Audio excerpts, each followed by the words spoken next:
Hi, friends. Question Rico here. Who has to talk under the family city people place? I'm here with Rachel as well, my beloved girlfriend slash wife slash typology friend slash whatever. Thanks, babe. It's a lot of titles. I've got some bad news for the ISFP that Rachel and I just typed. I've fudged up the audio on it, and I don't have any of your end of the audio. So I cannot publish that video. This is not the first time this happened. It's happened to Ali Malik as well. Oh. I let my FE third get the better of me.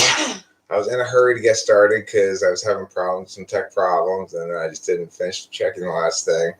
So to this ISFP gentleman, who I just typed, named Mike, I believe, and who was kind enough to allow me to publish it. Yes. Unfortunately, I will not be publishing it because it has no audio from your end, only audio from my end.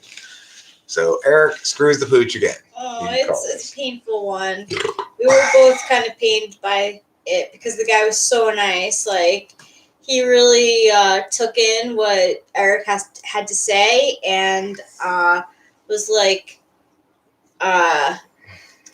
very thoughtful about it instead of being immediately like, well, I test like this most often, so I think you're wrong. He was more like, I want to hear what Eric has to say, and we just don't have the audio on it, so. I didn't switch the audio record thing to the right thing. Hey, it's like I always feel that way. That fact, if somebody is willing to let me post it, I assume that means they kind of want me to post it, and that it's important to them that it gets posted.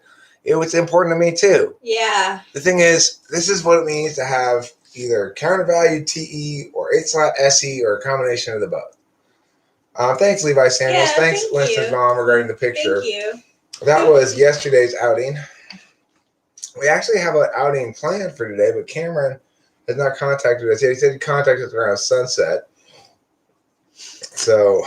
That's so funny. Anyway. Sunset. That's so specific. Right. But, like, not specific at the same time. Well, I really felt as though it would have been a great video to demonstrate some things because, in fact, wouldn't you say the TI was quite resembling of Jade's TI? Yes. His responses to those questions was similar to the way Jade responded to them. Yeah. So that lends credence to the ISFP notion there. But I also threw out the possibility to this gentleman that he could be ISTJ, although in the end I felt quite certain he wasn't. He's ISFP. His whole approach to SI being both demonstrative and countervalued seems pretty clear. A lot of good reasons, I think, that... Yeah. I feel he was satisfied in the end, too, honestly. I think he was like, yeah, now that you bring it up, and he told us a little bit more about himself, about how he is in the Navy, or works for the Navy, and just a lot of the routine he's looking to get out of. He's done his time, but he's not going to continue doing it. So, the routine... like Eric was saying to him, was what, 8th slot? 6. He sees his work as requiring him to remember a bunch of things. That's what he sees his work as being. Yes. Whereas, interestingly, with debate, I see my work as requiring me to figure out a bunch of things, how to do things in particular. Now, granted, mine's kind of a TE-TI hybrid thing because I'm trying to figure out how to argue certain things. But it is TE because I'm not just trying to figure out what's most correct. I'm trying to figure out, okay, what kind of argument is going to work out strategically within the time frame of a given round as well. So, anyway, it was a nice session. I enjoyed talking to the gentleman. He served in the military and was... Oh, there's Cameron. It felt like at the end he got solvency, Hi, Cameron. Not too much. What's going on with you?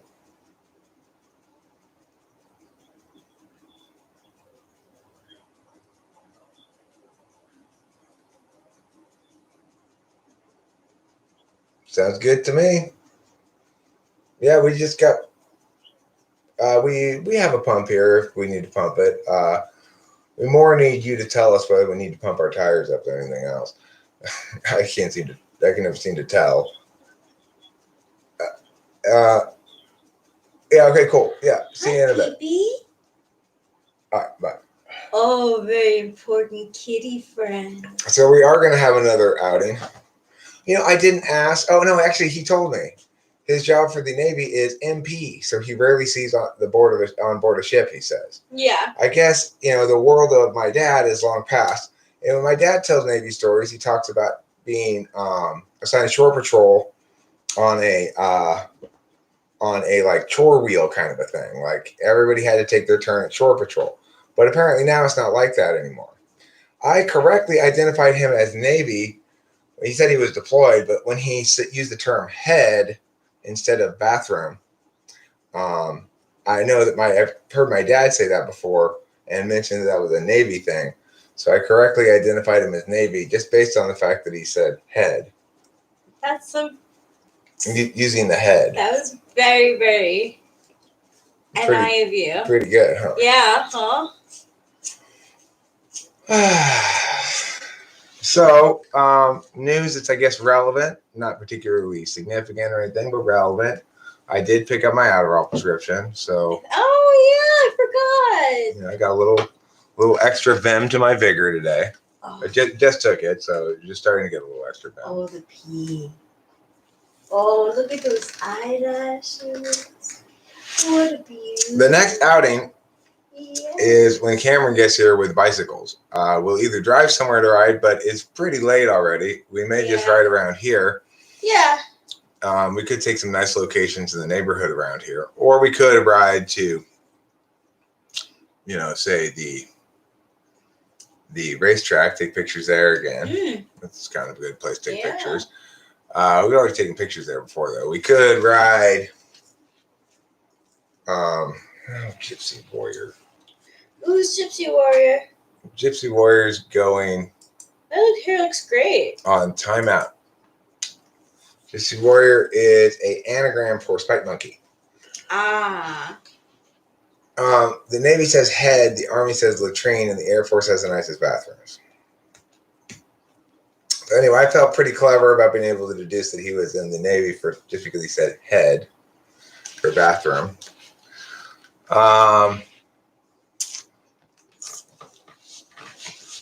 I wonder if the CIA calls it like the spy room or something.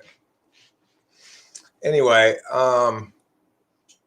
so regardless, nice guy, great session. I'm really sorry that I messed up the audio. If he happens to watch this, I'm sorry. If you want to text me or something like, hey, why isn't it up? I'll explain if you don't see this, So that's Eric's sad story for that. Yeah. I've also decided that if Jade wants to let me publish a full typing session with her, I will type her for free, full session, hour-long session, and do the best I can to type her. Cool. I think that's...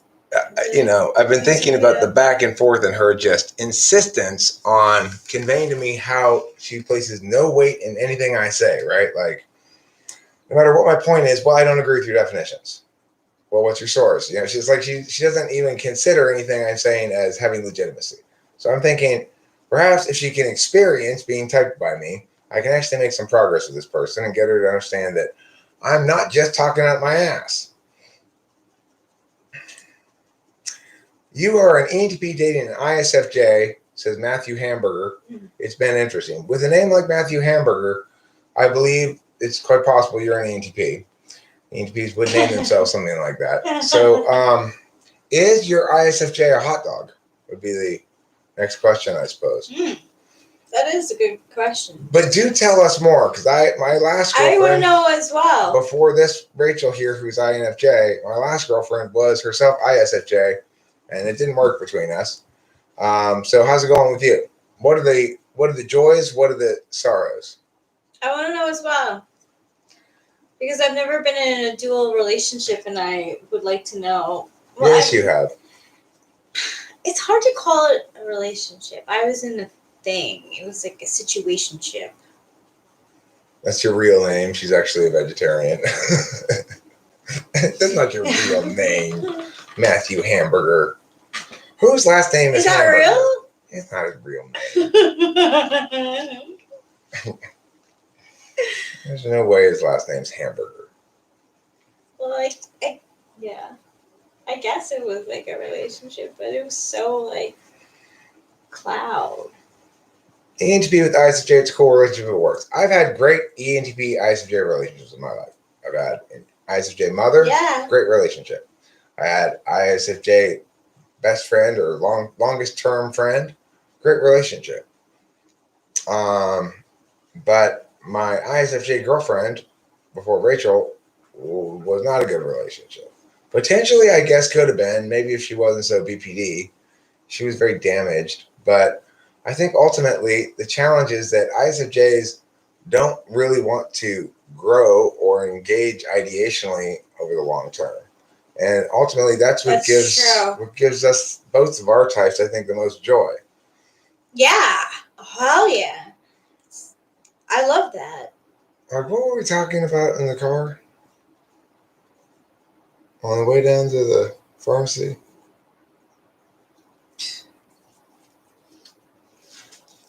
Hi, lawnmower. Hi, running box. Hey.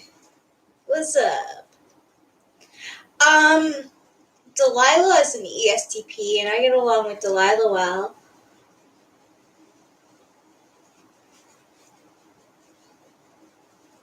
Right. So I don't know if my I don't know if my example of a relationship with an ISFJ failed because maybe it's not good for a romantic relationship, or just failed because it wasn't the right ISFJ or whatever. But I do find that inherently it seems like the relationship with an INFJ bears fewer pressure points. In other words, even if I were under the impression that the ISFJ were perfectly healthy,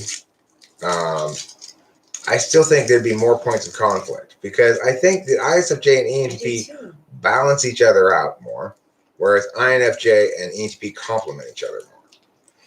I agree. Before I even knew I was an INFJ, I always wanted to have an ENTP boyfriend.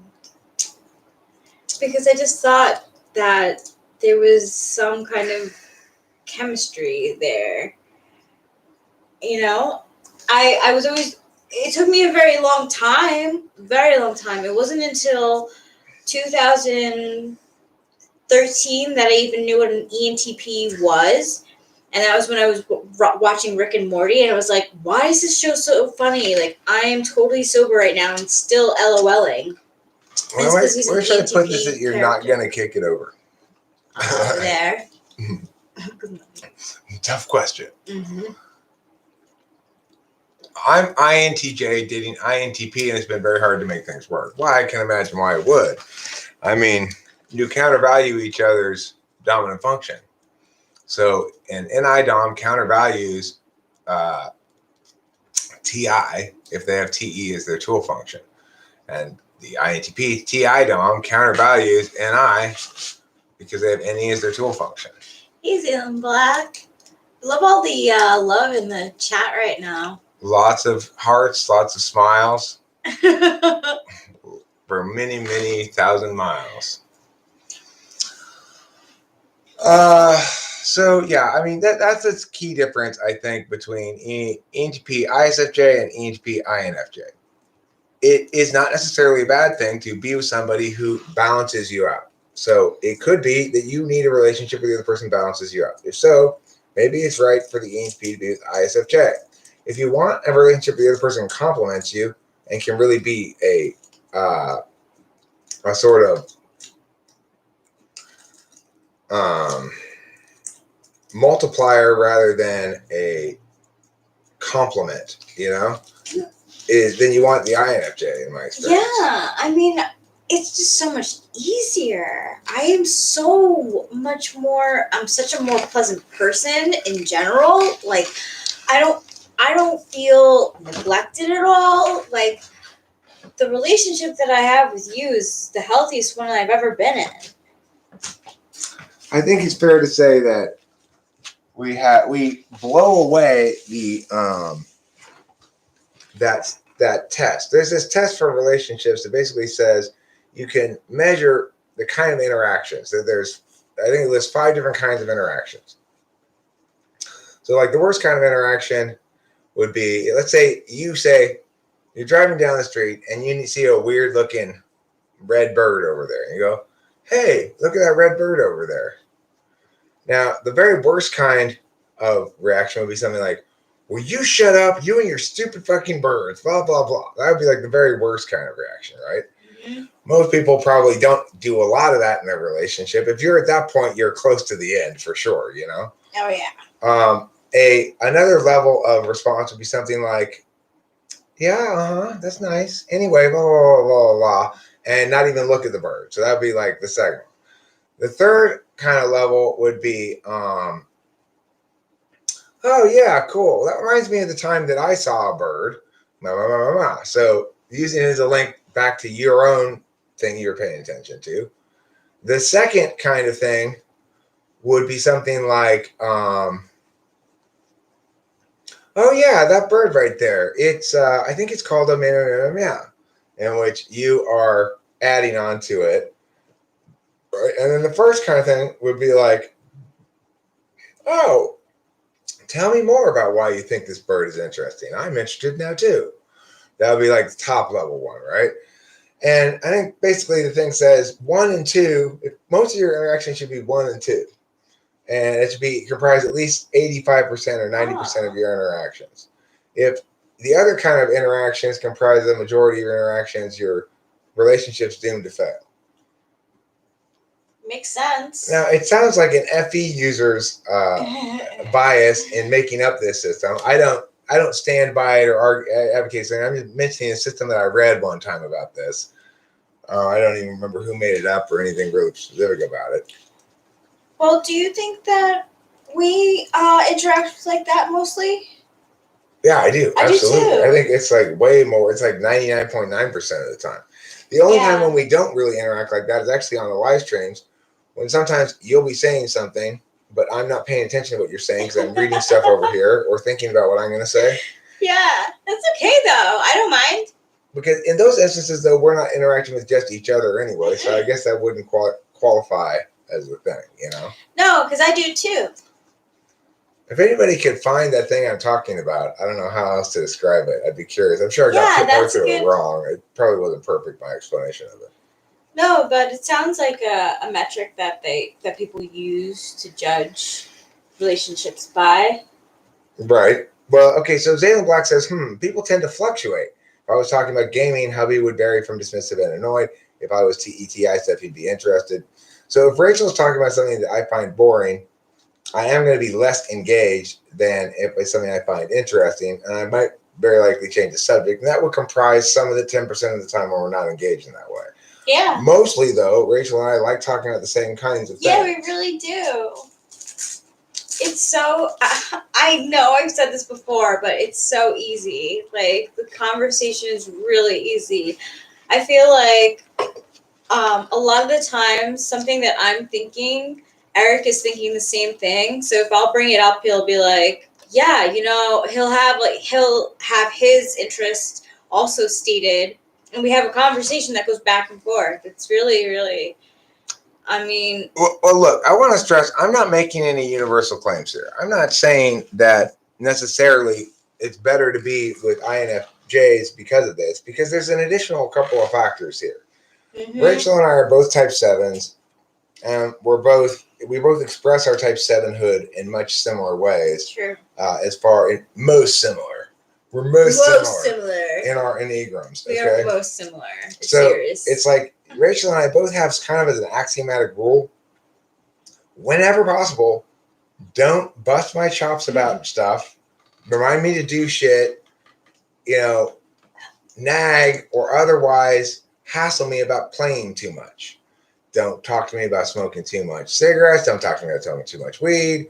Just be cool with it. No, and don't just wring your hands and pretend to be cool.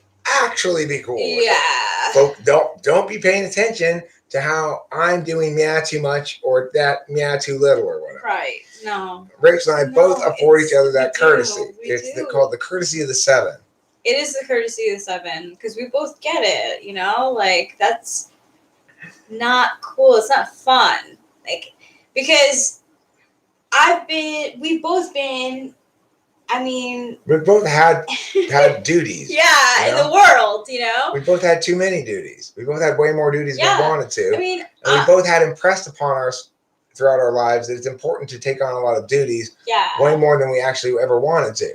I mean, I don't know many 7s. Like, I know a lot of 2s. I think you gotta have been somewhat spoiled as a kid to turn out a 7. Yeah, me. One, not you. Oh. A person has to be somewhat spoiled as a kid to turn out a 7 in some way. Yeah. I was. I am, you know. My family loves me a lot.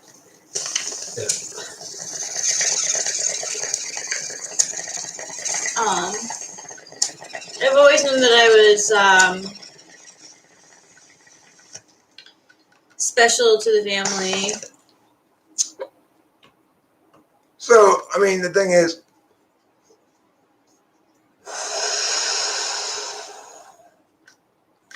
I'm not.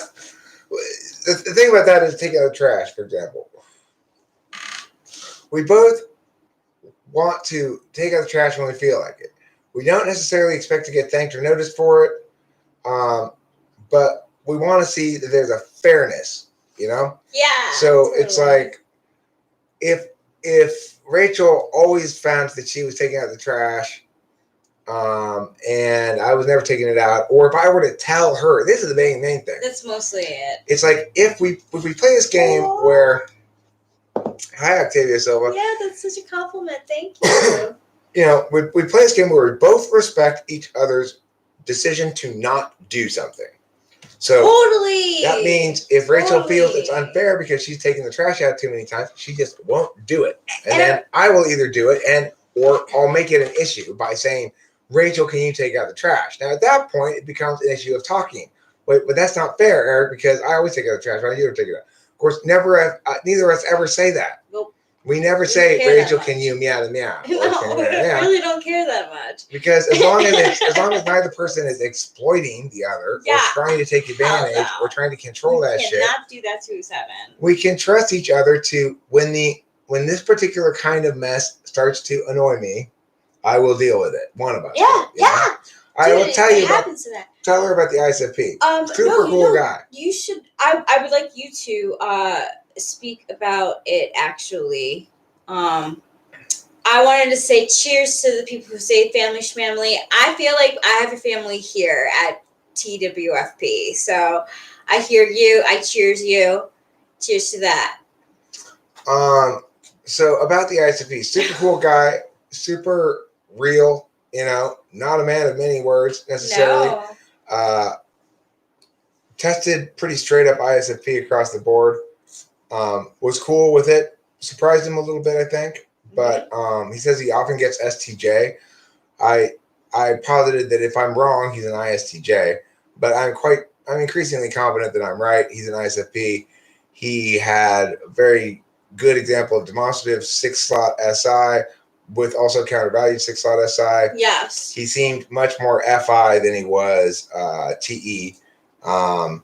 Military policeman who's planning on getting out of the military because he doesn't like the regularity and regimentality of it. Well, in part because of that, Octavia. He doesn't like the regularity and regimentality of it. In fact, he thinks of his job when he describes it as having to remember a bunch of things that he has to do the same way, you know? So that sounds like demonstrative countervalued 6-slot SI to me. And also, when I asked him stuff about, like, are you scared of death? That's an interesting question to ask people, and I thought I did a good job of asking it this time, so I followed it up with a couple of different things. I really regret not being able to publish the video. I think it was a great one. It was a really good one. And also, his TI looked very similar to Jade's. Now, that makes it possible Jade's an ISTJ is another possible thing I hadn't thought about before. Jade being an ISTJ is certainly possible. It would explain the horrible FE. And, the fact that somebody would think they're INFJ with that horrible FE does suggest they have no concept of what FE is, right? Yeah. I have no problem with Jade. I don't have any problem with Jade. I'm saying I actually want to get down to the bottom of it. I acknowledge Jade is not an ESFP. I was wrong about that.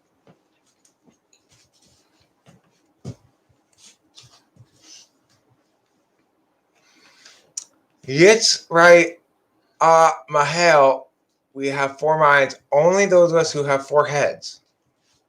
The rest of us have 1 mind. No, this bid title is not about Jade. This bid title is about a man who is a military guy who I just typed, and unfortunately, I don't have the audio on it. On his audio, I messed it up like I did with Ali Malik's first typing too. I don't know. I'm willing to type Jade for free. If Jade's willing to go on camera and let me publish it, I'm willing to type them for free, and I'll do a full typing. No, because, well, this is what I determined about that is when I pay attention over the longer haul here to Jade and Cloud, what I see in Jade is a persistence on a single topic where Cloud tends to change topics a lot more. So it's a curious distinction. I don't know how much it means or not.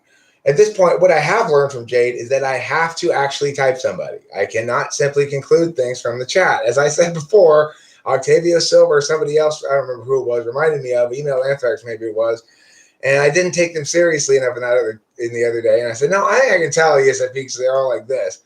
Except it's not just ESFPs who are like that. Like Raphael's a lot like that too, INTJ. So anyway, I got to type her. If she comes around again, I plan to offer to type her for free, a full typing. And then we will find out what her type is, but she has to agree to let me publish it. That's the stipulation.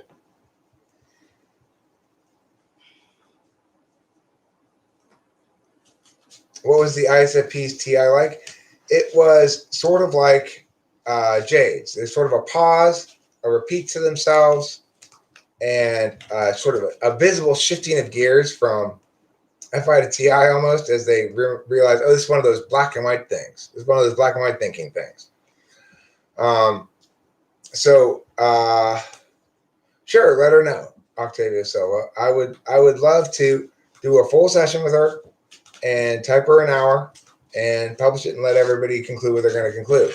If she wants to, we can additionally have a discussion afterwards that also gets published about which we debate what the legitimacy of what I'm doing.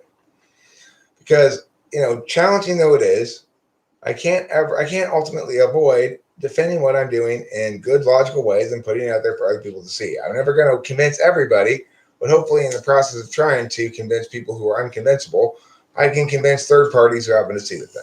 Did I learn anything new from the ISFP typing? Well, I learned to ask more questions about death. I think that's a good one to ask. And also to ask people to describe like their job experience from an experiential level. Like when you go into work, what goes through your head? Are you thinking, okay, got to remember to do this, this, this? Are you thinking about a specific problem that you're having to solve? Are you on the way to actually doing those things and not really thinking about it, but just executing tasks? Are you worried about certain aspects of your work? Blah, blah, blah, blah. I want to hear what they concern with themselves in their head when they're thinking about work at work, for example, is a good question to ask. What else did I learn from him? Well,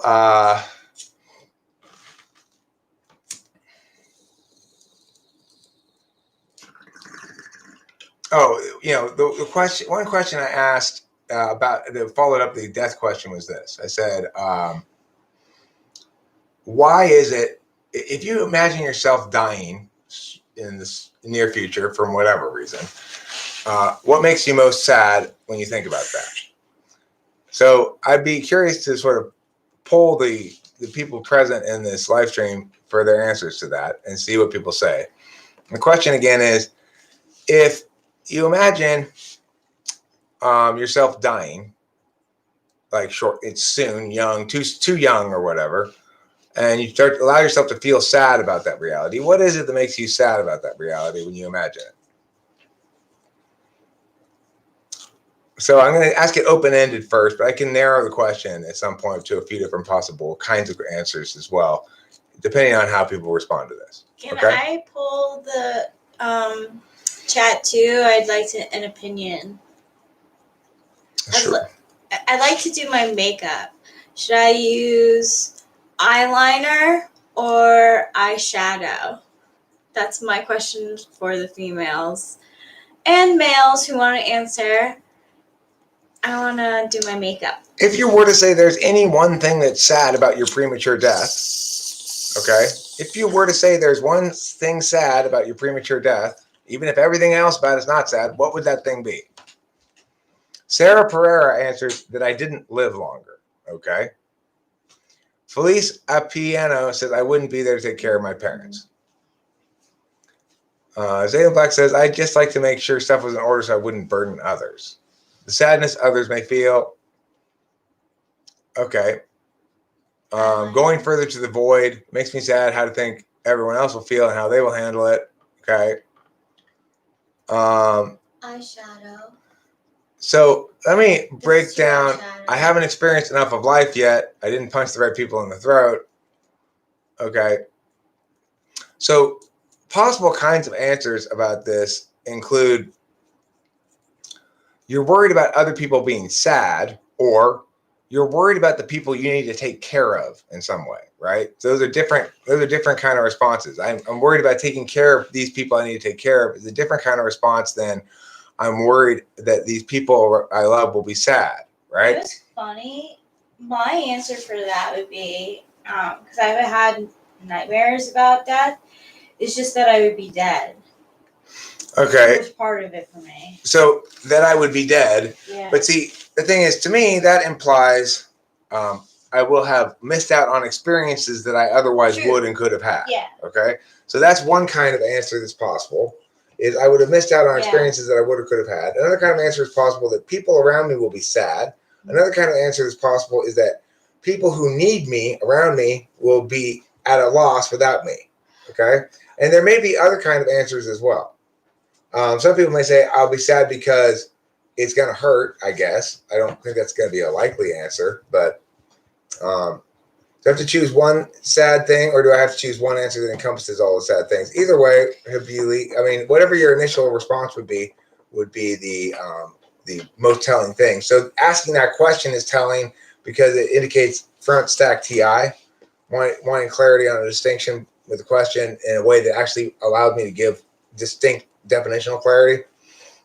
Okay, so I asked the chat whether I should wear eyeshadow or eyeliner, and so far eyeshadow is winning.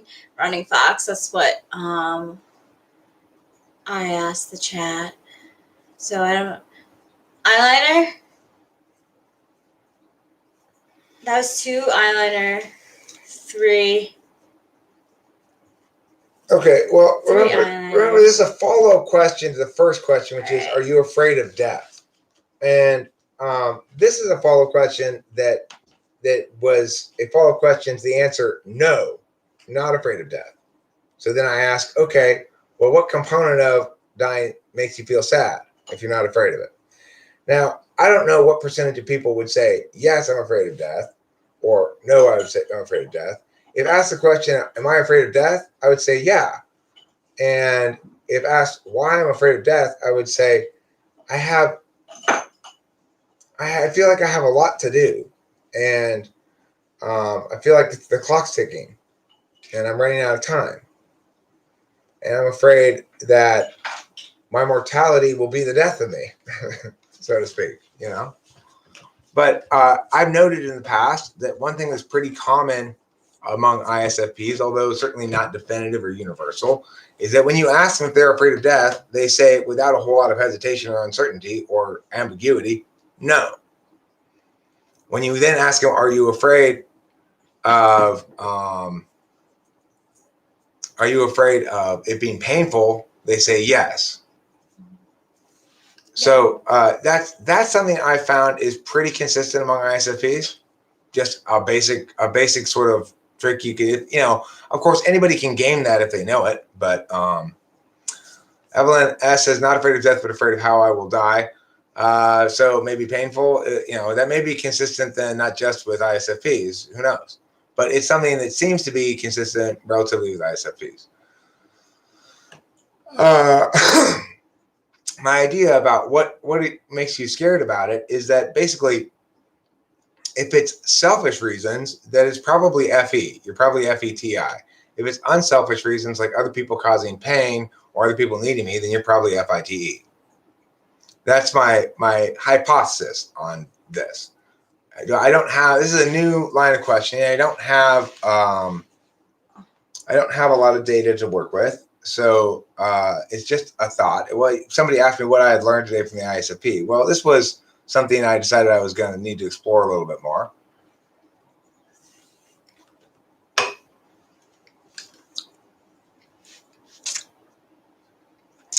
Running Fox says, I'm afraid of dying because some people need me and rely on me. Now, the thing is, when my child was younger, I would have said, I'm afraid of dying because I can't leave Delilah. Delilah needs me, or something like that. Because I think my FI was so strong that question, a parent's FI for a young child, especially if they're an only child, and it's, it can be world defining and world changing in certain ways. Yeah. But I no longer have a young child, so I wouldn't think that first. I'd think I've got a lot of shit to do. I wish I was 20 years younger. I wish I was where I am now, knowing what I know now, but 20 years younger. I'd be in great shape. But that's a pretty selfish answer, right? Or, I might try to argue that it's selfless because I've got so much to offer the world that I need an extra 20 years, but that would still be a self-centered perspective, right? Your child has a good mother. I was careful in picking her. Smart, email Anthrax. My child also had a good mother, but not a good biological mother. But fortunately, I separated those two things. She had a good child bearer. In other words, I got a biological mother who had wide childbearing hips. So Delilah popped right out. Now remember, easy childbirth correlates strongly to an even temperament. Or, not being fussy, I guess. But then she was a bad mother, so off she went. That's not why off she went, but she was a bad mother, and off she went. So then the next wife I got was picked exclusively on motherhood criteria. So it was like, she was my assistant at work, and she was such a good mother to Delilah when I brought Delilah to work with me that I was just like, okay, boom, there you go. There's mommy. You guys fit right together like mommy and daughter. You'll be perfect. Aww. In fact, there were stretches of Delilah's childhood when she really wanted, in public, she wanted to call Candace mom or mommy so that she wouldn't, and she wanted Candace to play along with it because she thought she didn't want people to think that she wasn't actually her mom. Aww. Deliberation types are either among the best or among the worst on any test. Is this correct? Yeah, well, it's true that the ISFP I just tested was absolutely terrible on the NE tests. When I did the invention thing, he thought for quite a while, came up with 3 names eventually, but none of them I thought were particularly intuitively robust. He did poorly on the remote associations test, and he did poorly on Inky Pinky, which are all kind of different kinds of intuition tests. You ask people, what would you do if you won the lottery, or what 3 things would you want with you if you were stranded on a desert island question? I should ask those questions, Octavia Silva. That's a good point. What 3 things would you want with you on a desert island is a good question for TE to a certain extent. But although it could link to SI if you watch those kind of shows. Yeah. I'd like it to be like on an island with lots of coconut trees and fallen coconuts and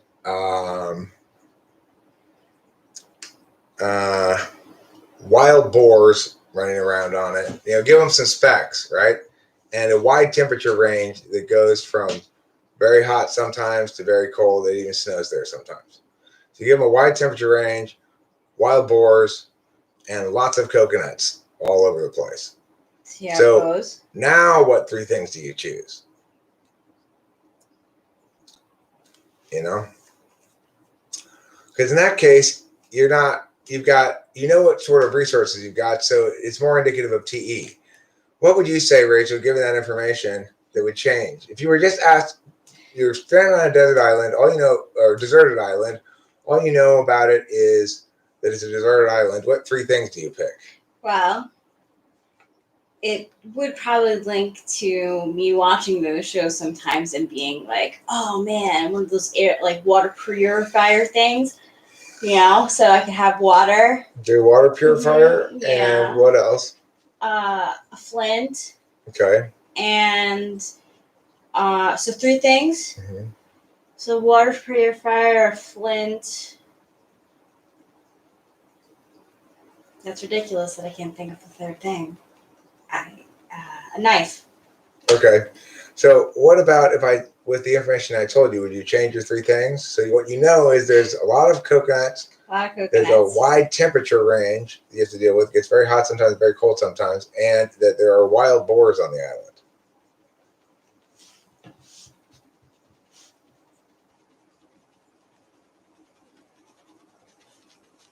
No, I'd keep You it. still keep saying I'd keep things? it. I think I would. Okay. So there's an INFJ's response to that. What about somebody who's more TE? Would it change your opinion? So, like, let's ask, I don't know, Ethan McDonald. Ethan McDonald. Or Octavia Silva, you answered for the three things on a desert island: large knife, container for water, and a backpack. Now, do you change your things based on the three things that I said? The three pieces of information I said?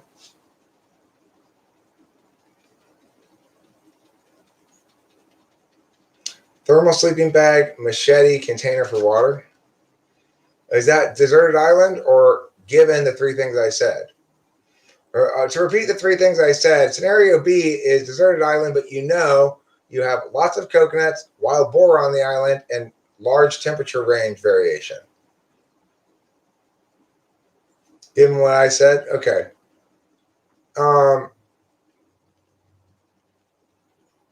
A pocket knife, a lighter, and a clear plastic sheet. Okay, so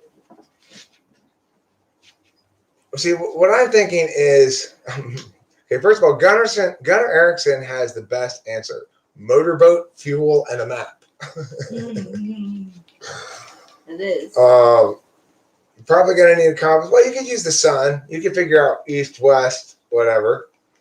My thing, but let's say you can't get yourself off the island. Okay, you can't pick. You know, if you're going to go there, you might as well say airstrip, fuel plane, and trained pilot.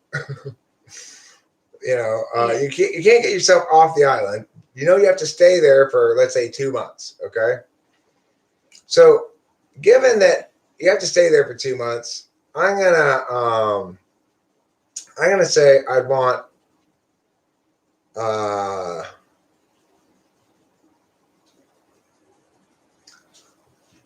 loaded assault rifle of the sort that has a clip with a large amount of bullets in it. Okay, so you're only gonna get one thing. Well, I want a loaded one of those, one that has like however many bullets that fit in one of those clips. You know, let's say 20 bullets or whatever. This way, I know I can actually take down a boar. Okay, so if I can take down a boar, I've got a lot of meat. I can live with that for a while. Okay, now, so I want that. Now, the second thing I'd want is, I guess, a very large wool blanket. With a very large wool blanket, I can wrap it around myself as many times as I need to, or less. I could use it as a carpet if it's hot outside or whatever. Now it's not going to really.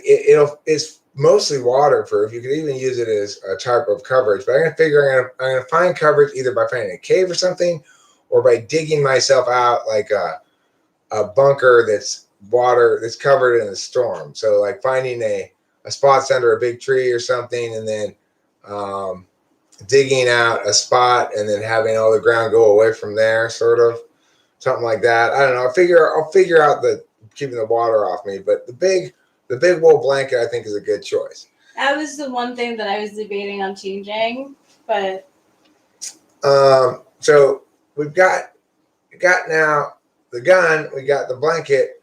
For the last thing, I'm gonna have to go with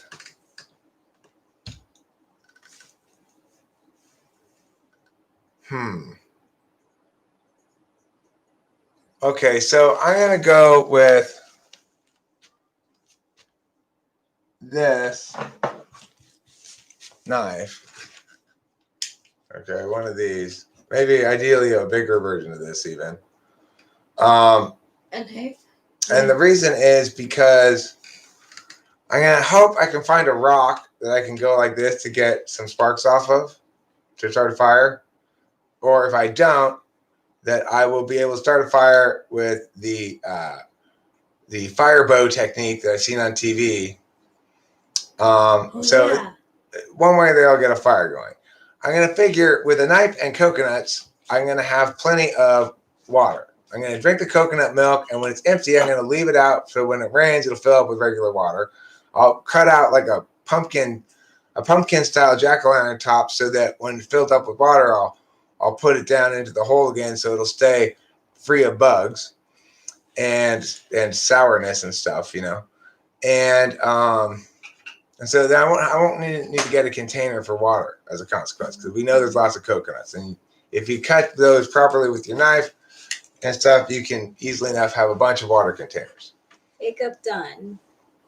You look astonishingly gorgeous, as always, my darling. Oh, thank you, my dearest manhood. It's like you're astonishingly gorgeous, but with a bow on top now because of your makeup. Oh, thanks, babe.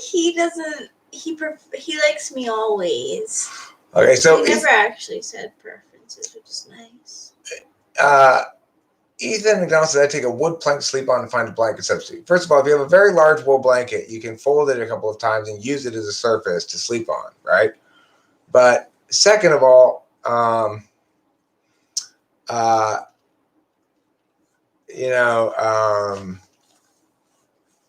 it's easier to find something flat to lay on than it is to find a blanket in the wilderness. Thanks, girl. And you could use leaves and stuff, but that's not going to be a good blanket. That's probably what I'm going to do. The blanket was the one thing that I was like, maybe I'll change, but I'm going to keep to my... Now, if as I was about to leave on this journey, then the game show person who's putting this challenge together, whatever, steps up and says, or you can take this package, and it's a case of cigarettes, which is like 10 cartons of cigarettes, and a half pound of weed and a bong and a lighter. You can trade your blanket, knife, and gun for this cartons of cigarettes, 10 cartons of cigarettes, plus half a pound of weed, plus this bong and lighter. I would get a fire starting implement right there with the lighter.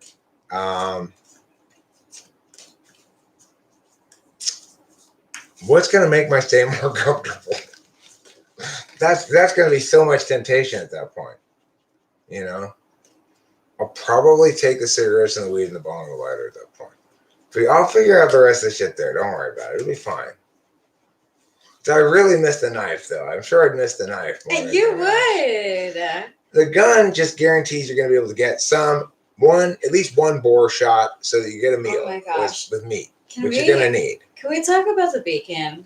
because honestly, that bacon was the bomb. Mhm. And you're right about that brand.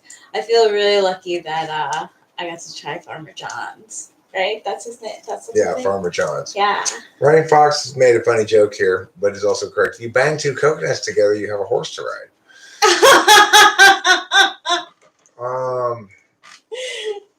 That is very funny. You will want your sleeping quarters to be up off the ground. Lay some palm tree branches down in a crosshatch style and build up. Get yourself off the ground to sand. Okay, I'll keep that in mind when I'm stranded on the island. You know, That is a good TE, I think. much of the first day will be spent smoking cigarettes and bowls, as I regret leaving the blanket, knife, and gun behind.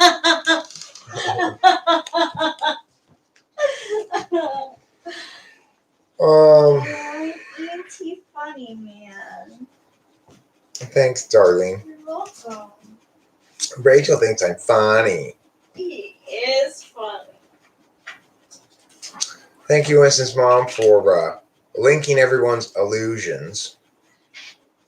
So I have a couple of product recommendations. Spyderco knives. Really, I've had this for years now. Years. And it is absolutely just, it's great. I love it. It's a great knife. I use it all the time. And the other product recommendation was something we were going to talk about from right before the thing. No, that's not how you open a coconut, Evelyn. You open a coconut by stabbing it on a pointy rock. Everybody knows that.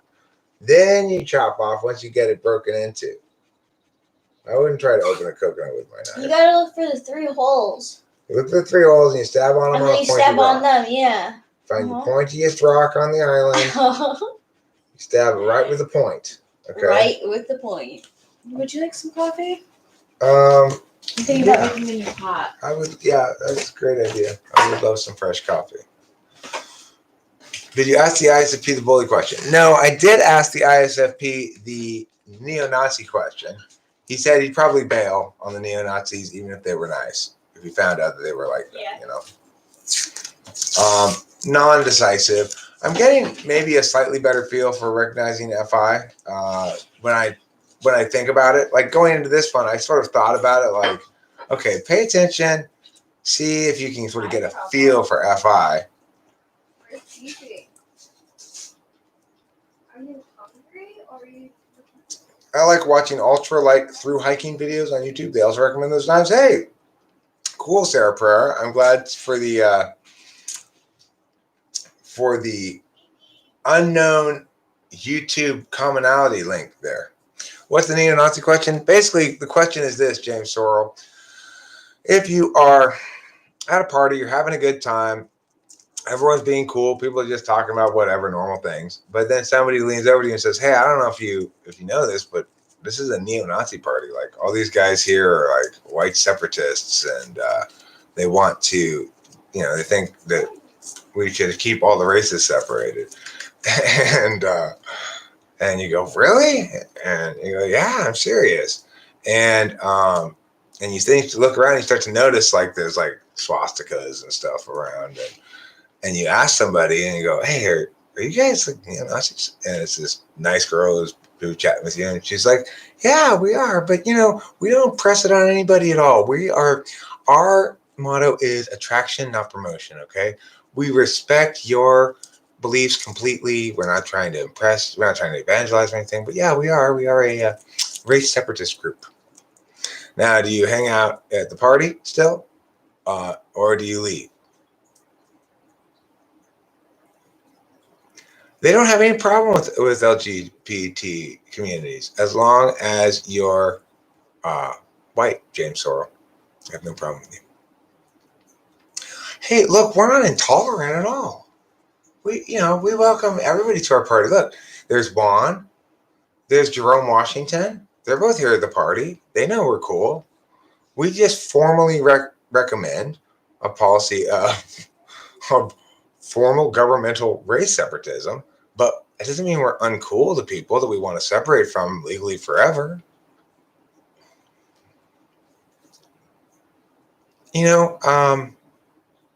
I'm not gonna lie. Black Panther was one of my favorite MCU movies.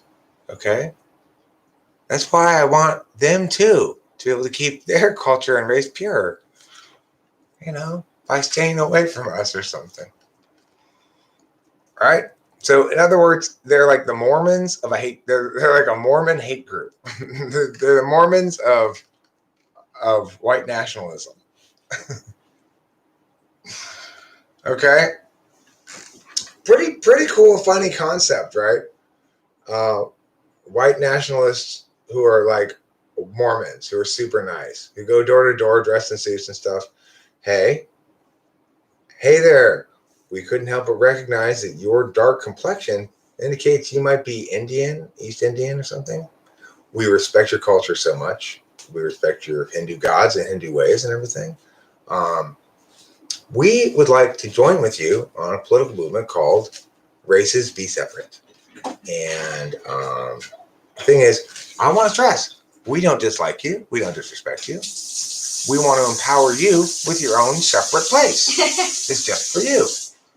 Okay? There's a lot of people, a lot of different races who join our group because everybody thinks, hey, wouldn't it be cool if my special group had its own special place? That's all we're for. And if you're not down, that's totally fine. You're still welcome to join us at our cocktail party. We're having multicultural food night. We're having burritos, hotcakes with maple syrup representing Canada. We're having deep fried chitlins representing the American South and the African Americans who are predominant down in that region. And we've got a lot of African American friends who are in on this movement of ours. And I got some good news for you. If you're biracial, you get to choose. Just choose one, either way. Like if you're a little bit dark or whatever, but if you show us that your mom was Aryan, as we call it, you are absolutely welcome to choose Aryan and join us here in Whitetown. We do have a casual. Listen, there is one small. You paid your fees. Yes, you paid your dues. You are almost a full-fledged member. There is, of course, the sodomy ritual. So we are going to have to. We've all gone through it. It's not fun, but if you'll just bend over here, each of the board members and the board members do change each month. Remember, our board members are here to serve, not to govern. Okay. But anyway, this is the ritual. So if you don't mind, please pull down your pants, bend over. Each of the board members will now insert their genital manhood into thine anal region briefly, it's just a ritual gesture. Okay, it's not where nobody's enjoying this. Okay, well, Tom kind of enjoys it, but that's why we save him for last. Anyway, this is why there are no board women, right? Only board men. Okay. Okay, now we're all done. Congratulations. You are in on our team. What team am I on again? That team we were talking about. That fun team. I don't remember what we were talking about. Oh, well, it's our different race, different place. Oh, right. Why did you want to fuck me in the ass? It's just our fun gag. It keeps us. We all take pictures, so don't ever tell anything to your wife, or it's going straight on the front page of the New York Times. You gotta see your face going like this, and Tony's big dick in your butt. Is that what you want? No. So it's just between bros. Don't let what comes between bros come between hoes and bros. That's the saying. That's our saying. It's our old saying. I'm gonna get demonetized for this. This is just humor. I have no hate in me at all. Okay? No homo either. Right. There's nothing homo about that. Look, I'm not a homosexual, but yeah, I smoke some poles. What do you think? I'm a bigot? I'm not a bigot. Okay? This took a weird turn. Look, these are perfectly normal turns around here. It's confusing to YouTube. I'm not gonna lie. YouTube does not quite know what to make of Host Eric, I think. The algorithm probably wants to box me in some. No, this is we have deviated somewhat from the neo-Nazi question, James Sorrell. I forgot all about the origins of this. The point is, do you leave the party when you find out that there are these weird Mormon neo-Nazis? Oh, lawnmower, those things do not exist. God. You're black and an introvert. What kind of sorcery did they employ to get me to this party? No sorcery. It's merely the wisdom and resonant truth of our clearly wise advocacy for race separatism. You just got to think about it more. You know? Sound like Number one, you choose your race. How great is that? As long as you're biracial and you're one of those two. you sound like Jimmy from South Park. Right. Hey, come on, guys. Yeah. Come on, guys. We can do it together. Hey, lawnmower, look. It's all about keep Scientology working, right? KSW. It's just like SPs, no. Just not in front of me. No suppressive people. Keep Scientology working. That is my imitation of Tom Cruise defending Scientology in that one interview where he seemed like a crazy loon.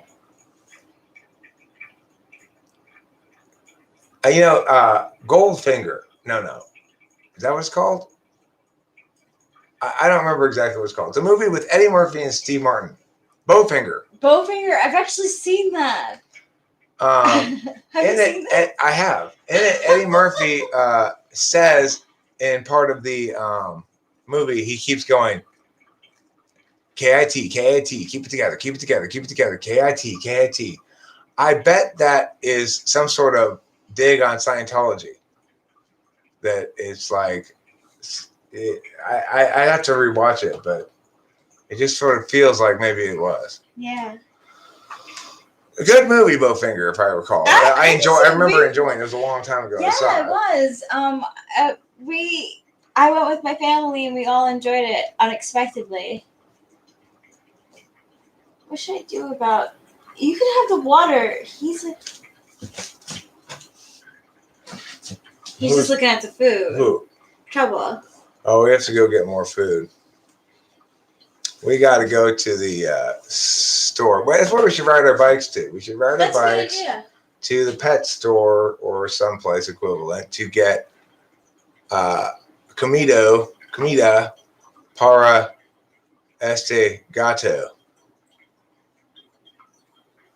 Yeah, lawnmower. I've read about all that shit. My friend Corey was an INFJ, and back in the day when he had a little bit of a problem like I did, or a problem, I guess is more appropriate, then he was all into crazy nonsense like that. And I actually did research it all, and I made a distinction about which things were correct and which things were not, That's just nonsense. It's not, or at least it's not adequately substantiated by anything. There's a lot of intuitive leaps being made that aren't justified. Goldfinger definitely different than Bowfinger. Yes. Goldfinger, isn't that 007? Yeah. No way. Ooh, which reminds me, I saw the best movie today. It was so good. It was called Kick Ass. I'd heard about it. I heard about it when it came out. I saw like an ad or billboard for it and thought, that looks interesting. But I never seen it, right?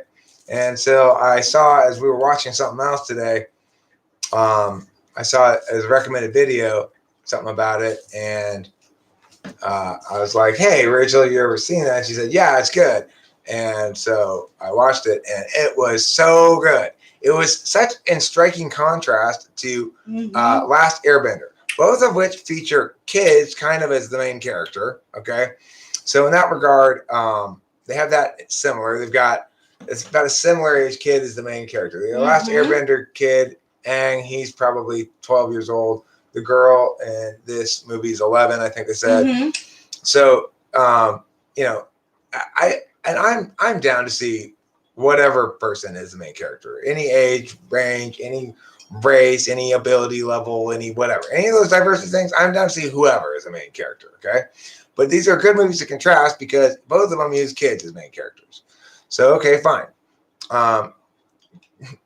Where everywhere that in every way, shape, and form that The Last Airbender was utterly worthless tripe. Kick-Ass was amazing, engaging, emotionally satisfying cinema magic. It was just Kick-Ass too. I loved it. The karate moves that they had that little girl doing, right. She's so good. It's so flawless. I mean, technically, she's not the main character, I guess. It's Kick-Ass, but he's really good too. Kick-Ass is really good, and the guy who plays him. I really thought actually the guy who played Red Mist was quite good too. Me too. And I like the guy who played Red Mist's dad. He's also in that what's that one we watched called Kingsman. Right, thank you. You're welcome.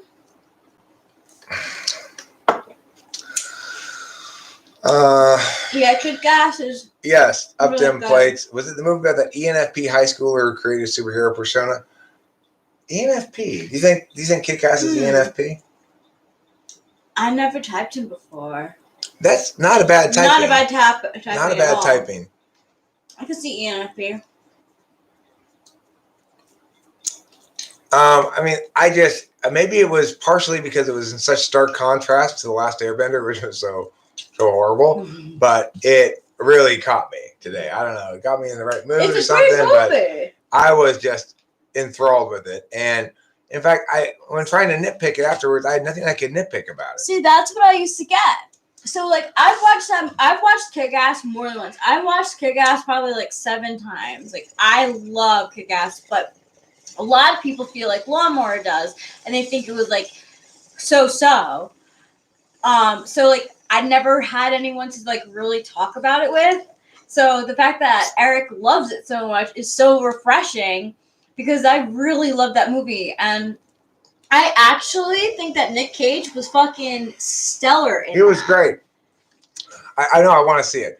I want to see Kick-Ass too. But the other thing about it is there's something so satisfying when Kick-Ass finally gets to squeeze that girl's boobs. Yeah. Because he spends the whole movie being like she's like, let me take off my shirt while you, my gay friend, grab my back or whatever, right? And then at the end, he gets to kiss her, and then he finally is like, yes, and he squeezes her boobs, and you can just sort of see, and his whole being like, finally.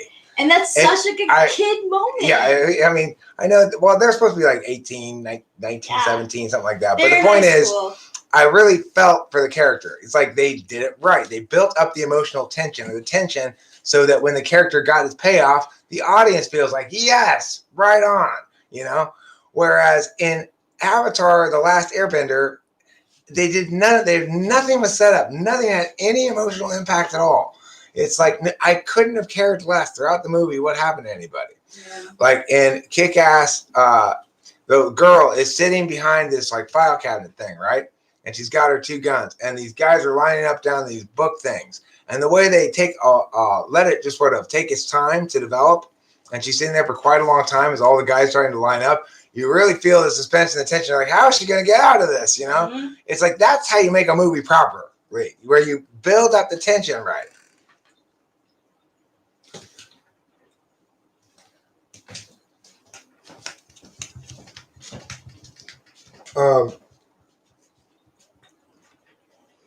Okay.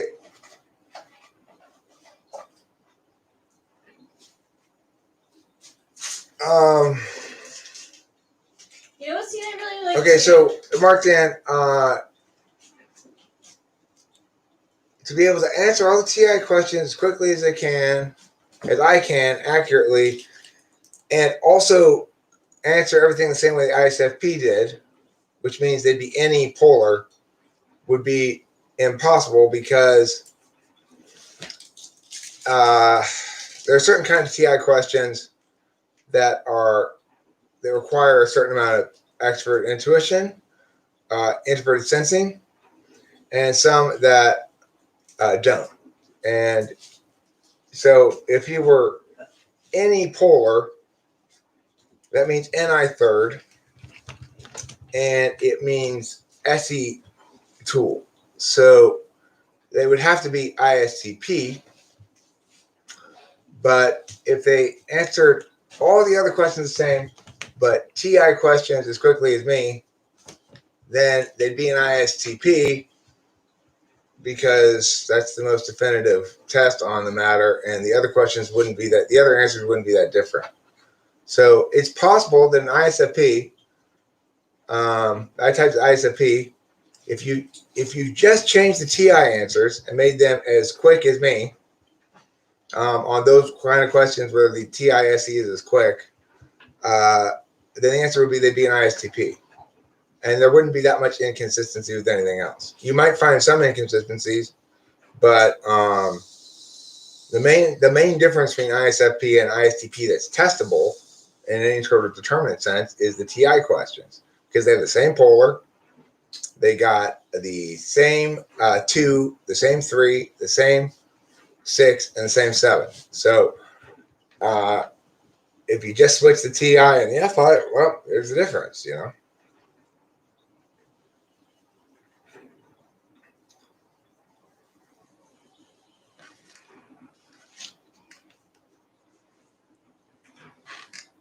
Now, I'd be curious about why they'd answered certain value questions the way they'd had. I would think the value questions would seem oddly in contradiction to some of the other, to the skills questions. And I'd wonder about that. That doesn't really happen in my experience, but when it seems to in the past. Hi, Cameron. When it seems to in the past happen where I have value tests contradicting skills tests. Typically, it'll resolve as, oh, I see, and something that makes holistic sense, or I'll typically prioritize the skills test over the values test. That's the answer to your question. That's the actual answer to your question. I know. I can't wait to see it. Yeah. It's like exactly like my old one, just slightly better. I have seen Superbad. Yeah, Rachel pointed out that guy was McLovin. I had forgotten that. So Cameron's here. Oh, it's okay, BB. You know me, little cutie. Yeah. But she's a little nervous one. She's Yes. like, what do I do with all the new people? She is very much like that. It's very perceptive of you. But, you know, skittery cats. Yeah. Some are less and more. Yeah. On the skittery side. So the bong's exactly the same. It came with a shorter stem. I used my old stem. It came with looser holes in here, so you can swish it out better. And it's like pretty cleanable. And then That's the best, nice. Yeah, it's like so cleanable, it's crazy. And then it came with this. That is the most cleanable bowl because there's no hidden spots. Look at this shit. You can totally clean It's it. like literally. Yeah. Yeah. You can make it back to perfect. Isn't it? Where did you get these bowls? Such a good bowl. That's the spot next to the donut shop on like 1st or 2nd and Foothill. There's a little smoking store. And it's the spot because the one on Duarte by 99, they're like charging double the price for the past while. It's like a joke. We know. I don't hate them, but I'm like, come on. That's like $22. Yeah. And the ears broke off. Yeah, no, he doesn't even have like good stuff. No, you gotta just go like a mile north from right there, or half a mile. You're at the spot. Okay, so but we got ours last time. Online. These ones, we got a 4-pack. Is that even legal to buy shit like that online? Yeah. Yeah, look, 4-pack for $16. Yeah. Dude, that's cool. That's for the person who knocks from someone with like cement floors. Well, I mean, I go through quite a bit of them. Yeah. I usually don't go. I would say I've gone a month between buying stuff, and I've gone a few months. But, you know, once 8, 12, $16 a month on glass, that's pretty typical. You guys want to see weed? Yeah. All right.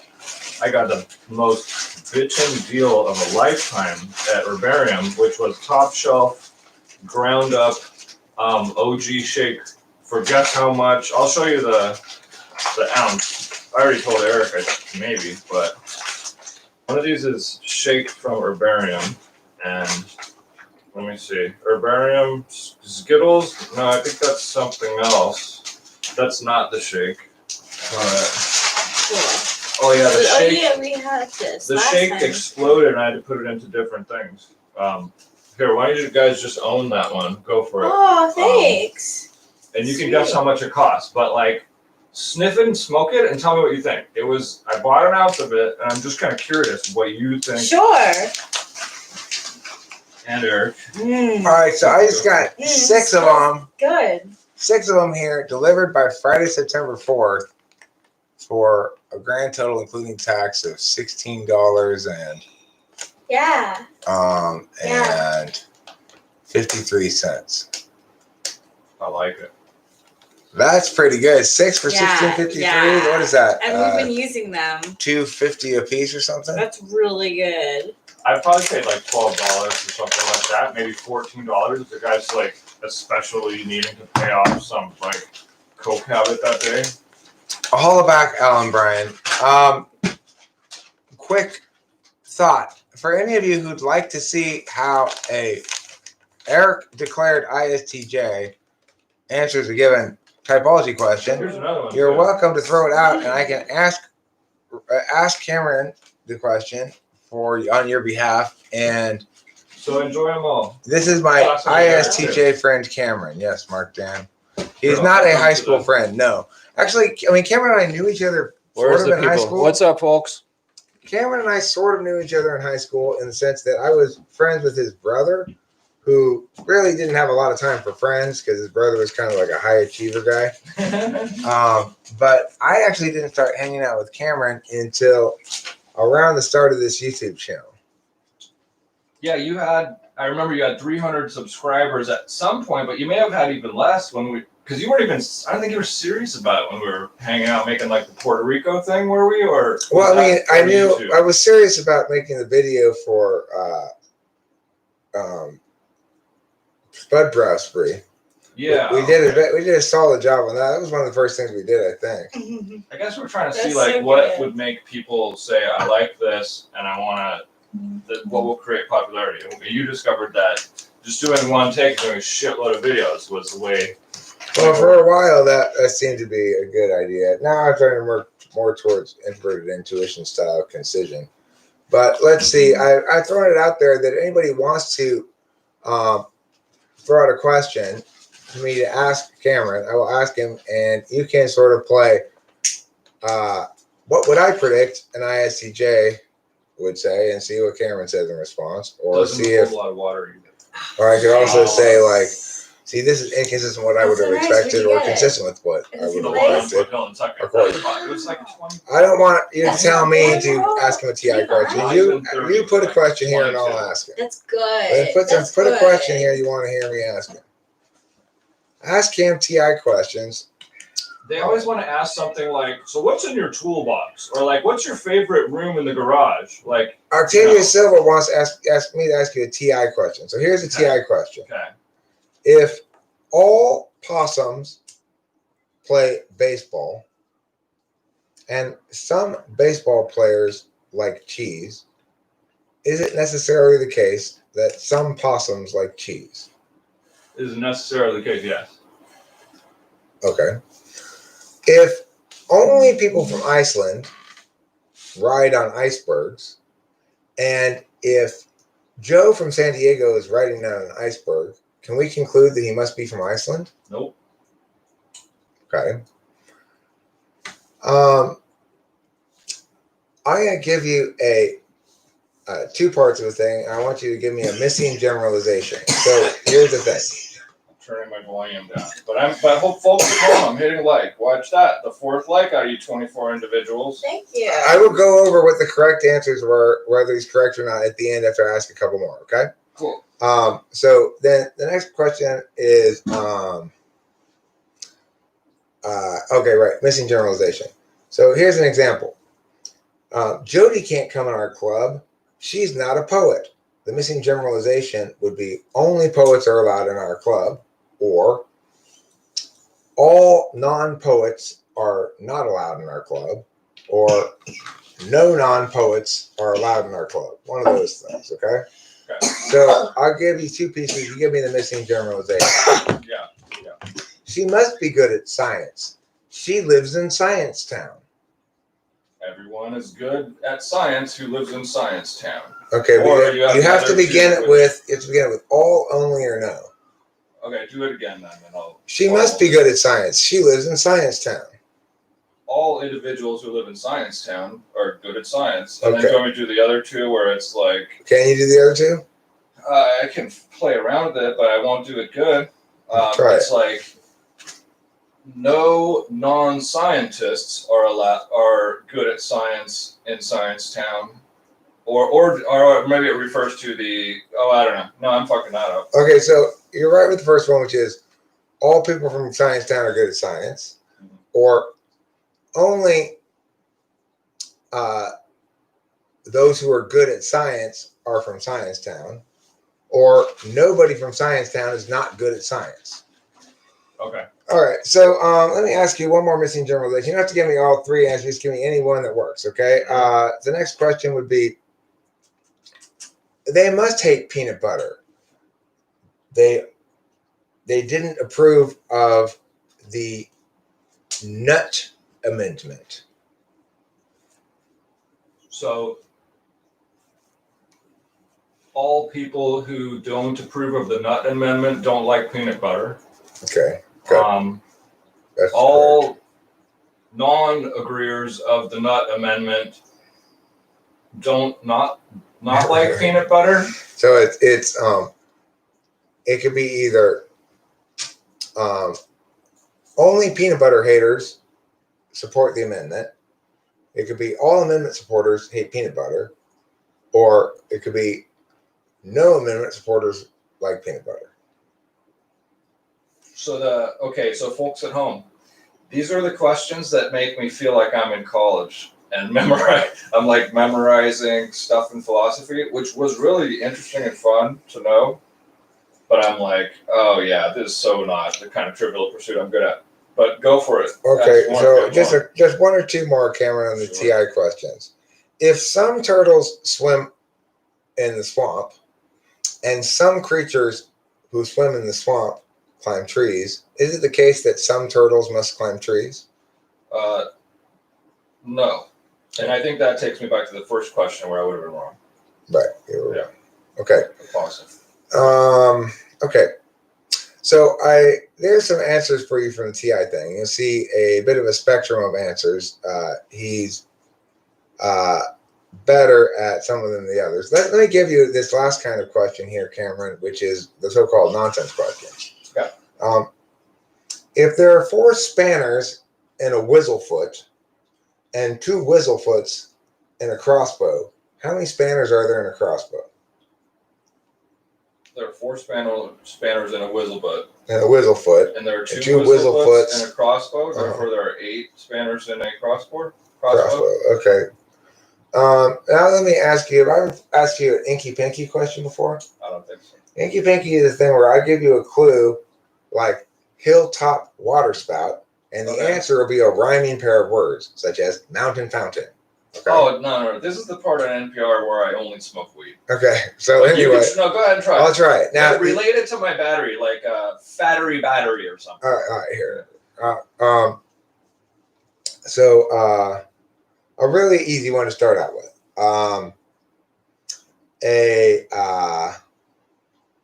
A tiny insect, large bush. It's an ink pink. Between each of the words in the answer is one syllable. A tiny insect, large bush, and each of these. Flea tree? Correct. Very good. I was like ants, but yes, go on. Okay. How about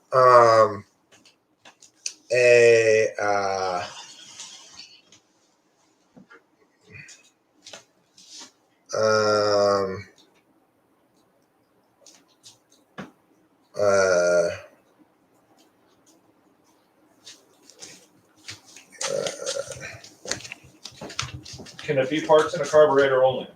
Okay, if you can come up with one, can you come up with one for me? No, it's my least good function. Okay, well, just try it. Try to come up with one for me. I'll come up with another one for you. Rhyming thing. Okay, I'll come up with a rhyming thing. I'll go from there. So and they have to rhyme with each other. Yeah. Yeah.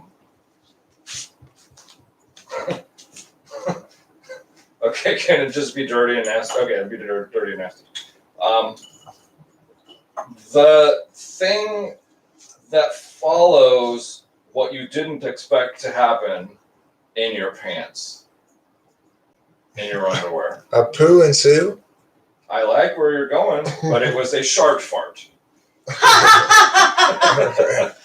Maybe I didn't do it right. I think poo and Sue is a better answer for the clue you gave. I like yours though, because you're really good at this stuff. You could probably come up with better than I could even create.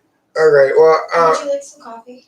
I actually literally have coffee right do now. I you got really? Panera for we have the Panera subscription. I'm on coffee Oh, number 4. cool. Bam. Thank you. Yeah, no problem. how about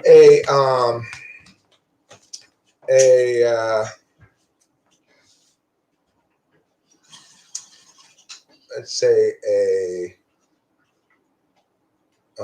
What kind of fastener to attach such to such? a fire starting battler, and it's Inky Pinky, 2 syllables each. A fire starting battler? Mm-hmm. It's not a pyro hero, because that doesn't. No, it doesn't matter. Is it Guess pyro or pyromaniac? No. Oh, fire.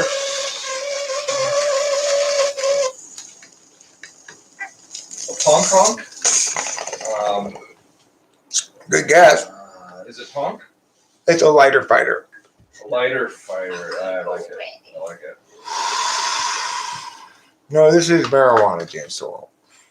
All right, so there we see him performing on the NE test. Now, based on his performance there on Inky Pinky, and I'm trying to come up with one, and his general familiarity or seeming comfort with the idea of it, I would conclude front stack NE, but I'd probably conclude higher than 4th, which is why some of these tests are not reliable necessarily beyond what they're intended to test. So the TI polar test is very reliable about testing TI polar. We can eliminate it if they deal with the TI questions in certain ways. It's not very reliable beyond that necessarily in distinguishing slot besides first and second. First and second are pretty easy to tell. If somebody's first or second TI, that's pretty easy to see. If somebody's third, fourth, fifth, sixth, seventh, third, fourth, fifth, sixth, or eighth, it's kind of hard to tell.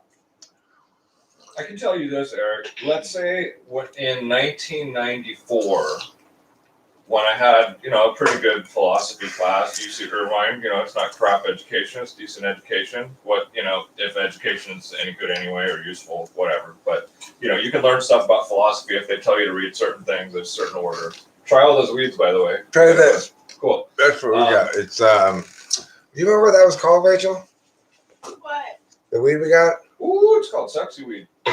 Something like Zen, OG Zen or something, Zen Yoda. Zen OG, yeah. Sounds Zen good. OG. Okay, so let's say I said, I want to be like my brother Bailey and be a philosophy major at that very time when I was practicing and rehearsing stuff like this, and certainly could do it with a lot of accuracy if I had it on somehow paper in front of me, using that to track it. But if I were to have said, all right, I want my brain to just get tangled up in this, just only do this and only think about this and rehearse it and practice it, I would say that I could sound different than I normally do. But obviously, in college, I was going home on the weekends to go ride my motorcycle and work in the garage. So, even though I got great, everything went great, didn't fuck up at all. I'd rather work on a motorcycle. Okay, I got questions here for you, Cam, from the thing here, which is what questions would I ask Cameron to determine FE? So, okay, let me try asking some FE questions that may be or may not work for FE. FE is a tough one to question directly, but all right. So let's say that Judy and Bob are girlfriend and boyfriend, and they're having an argument. You're over at their house at the time, and you're supposed to be there for a dinner party. They're having an argument, and the other person who is there at the time is Judy's boss. So it's Bob and Judy are your friends. They're boyfriend and girlfriend. They've been boyfriend and girlfriend for a while. They're having an argument, like this kind of argument, like off to the side, kind of. Judy and her boss, or Judy and her partner? Judy and her husband or boyfriend or whatever. Okay. Judy and her boyfriend. Another person at the party. So Okay, her boss. Yeah, her boss is named Maurice. Okay. Do you need? I was looking for a poker. Here you go. Thank you. So Maurice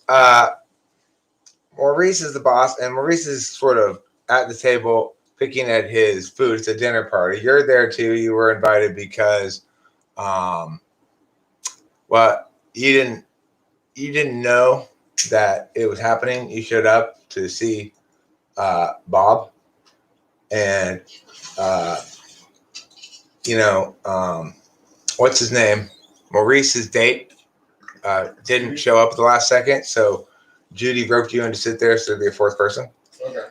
Now, anyway, Judy and Bob are having an argument, but they're having it off the side like this, like they're kind of like whispering each other, but it's kind of like loud whispering. You can hear certain bits of it, and like things like "You always do this to me," And so then they come back to the table, and Bob's like, "Sorry about that," and Judy's like, We're sorry. We've got it straightened out. I hope everyone's enjoying their food. And then Maurice goes, "Oh yes, delicious. So about that work matter we were talking about, that the Sanderson deal. Any other thoughts you'd like to share?" And Judy says, "Well," and she proceeds to give some information about the Sanderson deal and stuff like that. Okay. Now, you leave the thing. What are your thoughts? You've been asked. What it turns out is you were actually hired by a rival company who's searching out information about the Sanderson deal. Yes. You listened to them talk about it. You listened to her explain to Maurice that she thinks she's got the Sanderson deal wrapped up because Mr. Sanderson really enjoyed her proposal, and that she thinks the bottle of Chivas Regal she sent to Mr. Sanderson was really going to be effective, and etc. She has a pie chart she shows that shows her as being 80% likely to land the Sanderson deal. Now, you go back to your secret boss, which is rival company A, who's also trying to land the Sanderson count out from underneath Judy and Bob's company. Yes. What information do you have for them about the party, the whole experience? The parties, or about the whole experience? What can you tell them about this Sanderson deal? Yeah, they come to you for advice.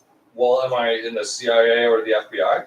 No, you are. They got just you. You're Cameron. You are Cameron, and someone said, somebody asked me, "Hey, who would be a reliable guy to do this?" But to sneak information that should not be had. I said, Cameron. He's usually when people ask me, anybody who can do this work, I usually say Cameron. So I'm going to go ahead and recommend Cameron. They call you up and they say, "Can you do this? Can you go crash this party?" And all you got to do is sort of sit there and listen and report back to us what the important details are. So go ahead. Tell us, what are the important details in this party? Well, really the important details are that would I do this behavior? Would I agree to, do industrial espionage for someone I don't know? They've got all of your electric bikes and scooters held hostage with dynamite strapped to them and a ticking bomb. Yes. And only they have the diffusing code. This is stressful. Am I I don't care about stuff. Stuff is whatever. I could always get more stuff. But do I have a stake in the company? Do I have some financial gain other than earning this $500 or whatever? Okay, they're no longer. Why is it worth it? They're no longer threatening your electrics. Yes, they're going to give you a finder's fee of $40,000. $40,000. And the information just says that this woman thinks she's going to get the deal because she softened up Mr. Twiddly Pants. Well, the thing about Bob and Judy is you're not really friends with Bob and Judy. Yeah. It's just that you know Bob because Bob hires you to clean his rain gutters periodically. Yes. Yes. I watch enough investigative reports that I just don't think I would be doing the job. But, Okay. the 40,000 sounds very tempting. It's and 400,000. If it would be 400,000. tempting to get it in my hands. And then go from $400,000 there under as the to table. whether I do anything for him or not. You still got to go. You get 40,000. You get 200,000 now. You get 400,000. You get an additional 400,000 when you're done. It's a 45-minute dinner party for $400,000. Yeah. But then I'm literally doing a crime. And what are you doing a crime? All you're doing is going to a dinner party uninvited, listening to what they say, and reporting back to somebody else. How is it a crime? I do believe it to be a crime. I mean, it's not that I'm beyond doing something like that, but in general, if someone came up and asked me to do it, I don't think I would do it. It seems like some sort of trap. Okay, well, listen. I mean, if I they knew show you some credentials. We were kids and we always ripped off the lunch lady this one way. Listen, they show you some credentials, okay? You know? There's a couple of guys in suits. They show you some credentials. One says, Mr. Jones, CIA, official CIA guy. The other one says NSA guy. The third one says FBI guy, right? The fourth one says Catholic priests. Here to validate the legitimacy of this. Okay? And they all say to you, listen, here's the thing. We're going to pay you a lot. You're going to do a lot of good in the world. You're going to save a lot of lives. Additionally, this Catholic priest will attest to the fact that you will cross no moral boundaries to concern you. Yeah. And you will both save us from a domestic criminal per the FBI, a cyber threat per the NSA, and from an international terrorist organization per the CIA, all with this one simple act. It's a 45-minute commitment. It'll earn you now $600,000 plus there's a $250,000 bonus if eventually the culprit is caught. I'm going to go ahead and do a deal. The deal's going to be just give me the upfront costs, give me all the upfront money. I'm going to need a special vehicle to get there and back in a special suit. No. Special suit. Oh, no. We know your sneaky ways, MacGyver. Listen. I got to throw in a special incentive. I want a van. And throw in a special incentive. Yes. Do you have connections to the top where I am not leaving? Okay, I'm not gonna lie. We did surgically insert some dynamite into your girlfriend's head. Now we don't want to blow up her head, but if you don't blow up her head, we're gonna have to. Okay, so I'm convinced that that the Rick and Morty people have watched your YouTube and was inspired by you to create Rick because your hair looks so Rick right now. So Cameron, the point is, what do I get? What deal am I doing? you in fact, okay, I'm changing the scenario. I'm changing the goddamn scenario. Now this time you've walked out of dinner party in which you saw all this shit go down. And you've been seized by some men in a van who are a secret CIA organization who take you back to headquarters and immediately start questioning you. Now, eventually, if they don't answer, they're gonna start torturing you. Okay. So you're gonna have to answer. What do you think? And you're saying this is pretend CIA or this is CIA? Or whatever it is. All I'm asking you is, even if you don't tell them any information, what to me, so you can tell. I won't tell them, Cameron. What do you think the information you most need to protect is? That I need to protect? At this point, I don't give a shit. If I'm kidnapped for the okay, so what information do you think is most important? It's fine. I'm not protecting this woman or whatever, or whoever is charged. I'm good. I'll tell you about the dinner party. But can we drive through McDonald's first? I would say, look, don't mention McDonald's. My blood don't sugar. say the word McDonald's. Oh my god! Are we? We need to ride our bikes to go get kitty food. Cat food. We're out of cat food. Let's do it. But what do you learn from me saying this? Are there any types that are going to be like, yeah, give me that money, I'm going to do it? No, I want you to analyze the data from the dinner party, and to display to me what kind of data you think is most important for the other party to know. whatever the contents of this woman's plan were, whatever numbers that she gave, and percent chance that she thought were happening, but then also the part where she was arguing with the man, and the part that you always do this to me. You always do this to me. I don't know. But that didn't involve the boss. That was just. But it could have pertained to.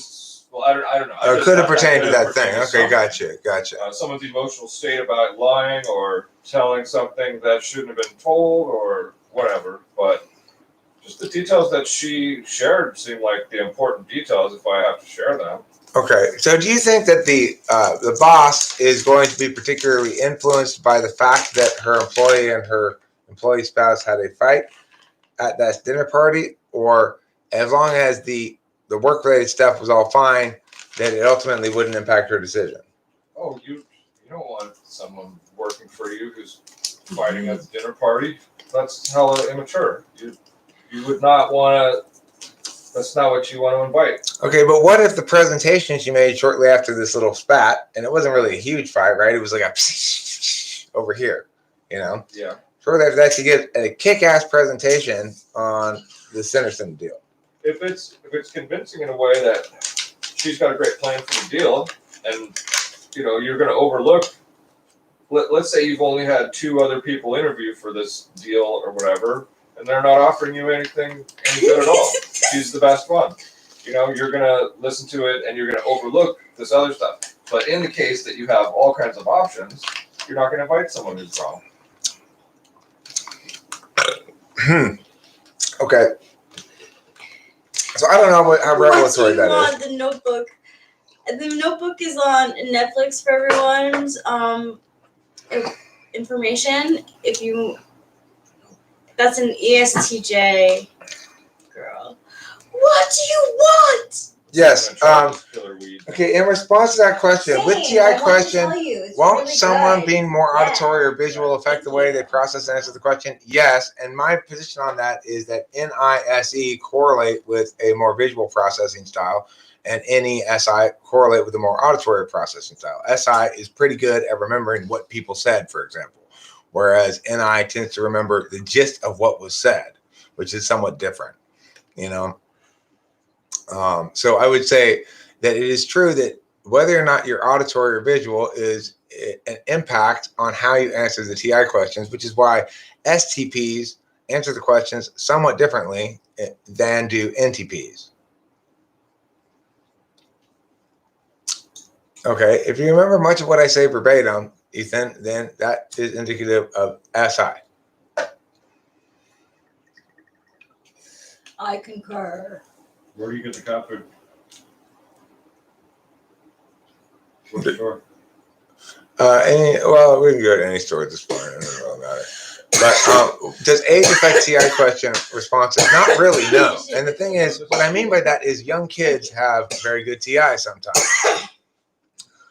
Even if they are presumably too young to have learned any sort of conditional logic or reasoning. You're talking about 5th graders, maybe 4th graders. You can still tell whether they're TI or not. They still have the same basic, without knowing why, they go, invalid? Valid? If they're a TI DOM or TI tool, it's quite remarkable. I got to see it in Delilah as a little kid, and I got to see it in lots of kids that I've coached as a debate coach, and I can see when they don't too. I had this pair of brothers. It was quite depressing, really, after a while. One of them was an ESFP, and one of them was a ISTP. Neither of them particularly good at debate, naturally, as types, but the ESFP was just completely lost, right? Okay. And eventually I just stopped working with him because it was just torturing him for no reason. I didn't try any of these weeds. Which one should we these try? are for you to try. Oh, We've cool. had this kind before. Yeah, check it. What's this one called? That's the Ziddles. Ziddles, huh? Well, that's a colorful name. That might be the Skittles. oldest one, but not that it's like too old. But I think that would be like the 3rd ounce I've bought there. Wow, sweetness. I mean, if I could buy by ounce for $100, or you'll have to tell me if you tried that powdery weed, how much you think you paid. So, did you try the powdery stuff? Yeah, it's really good. I've been smoking it like. What do you think that it It's costs good. per ounce? Per ounce? Is what I bought it in an ounce. See, I don't know. I'm really bad at guessing numbers like $50. that. $50. 50 is so. For a friggin' ounce. Yo, I would have for bought an ounce? for the That's ounce. great. It's a whole That's so month great. of smoking for And $50.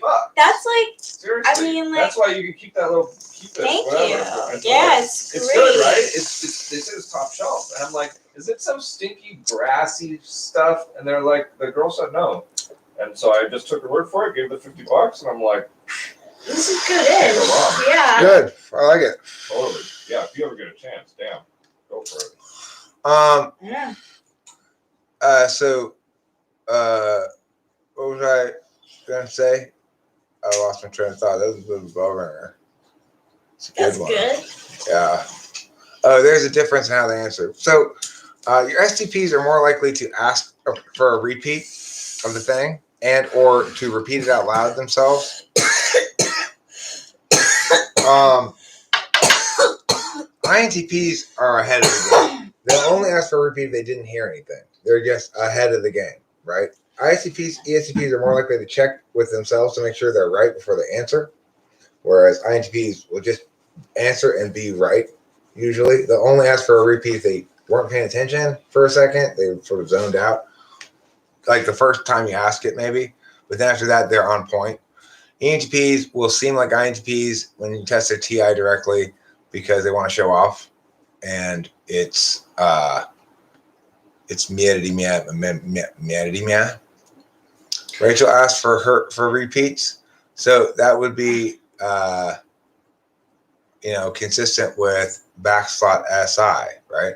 That's the point about Yo, that. I was You gotta so activate your tired SI. that day. I was so tired that day. And, I had the opportunity to jump on, and I was like, yeah, sure, let's do it. But Rachel, look, the thing is, I first of all, I don't like it when people say those sort of things because they're so tired that day. Because the thing about TI questions is you may or may not be a little bit sharper, a little bit less sharp with tiredness, but I still answered them. yeah. And the thing is, as I've seen since then, it is very difficult to tell between third, fourth, eighth, sixth, and sometimes even fifth. Oh. Okay? The only ones you can tell for sure is if they are either polar or if they are 1-2. And also that there's different skill levels and different kinds of TI questions. So Rachel answered some TI questions, some kinds of them, a lot better than others. The ones that require less SI are typically more comfortable for her. Yes? I think NFJs like the visual because I remember Megan Lavoda also saying during her testing that she wishes that during the TI she could write something down, and I said the same thing. Right. So I think what the difference between Rachel and Megan is explained as follows. Rachel, being INFJ, is more aware of what good TI looks like and is trying to rush through a process that would naturally take her a little longer for FE reasons. Yeah. Megan, if you watch her, is unaware, really, of what good TI would look like and is taking her time, really being particular about it. It's a very simple question I've asked her, right?